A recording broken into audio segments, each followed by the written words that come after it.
Praise the Lord. இன்றைய பலப்படுத்தும் வார்த்தை சங்கீதம் 115வது அதிகாரம் 15வது வசனம். Psalm chapter 115 verse 15.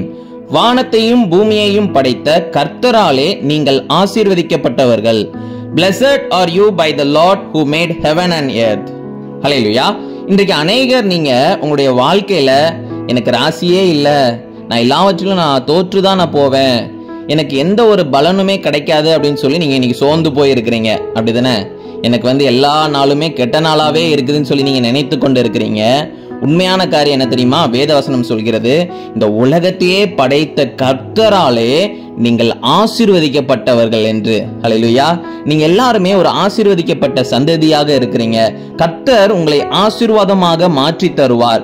கர்த்தருடைய பிள்ளைகளாக இருக்கிற நீங்க, கர்த்தருடைய ஜனமாகிய நீங்க ஆசீர்வதிக்கப்பட்டவர்கள் என்று வேதவசனம் சொல்கிறது. ஆனா எங்களுடைய வாழ்க்கையில சூழ்நிலைகள் இப்படி இல்லையே அப்படின்னு நினைச்சு நீங்க நினைக்கலாம். ஒரு காரியத்தை நீங்க புரிந்து கொள்ளுங்க, காத்திருந்து நீங்க ஜெபம் பண்ணுங்க, விசுவாசத்தோட இருங்க, நிச்சயம் உங்களுடைய வாழ்க்கையில ஆசீர்வாதத்தை பார்ப்பீங்க.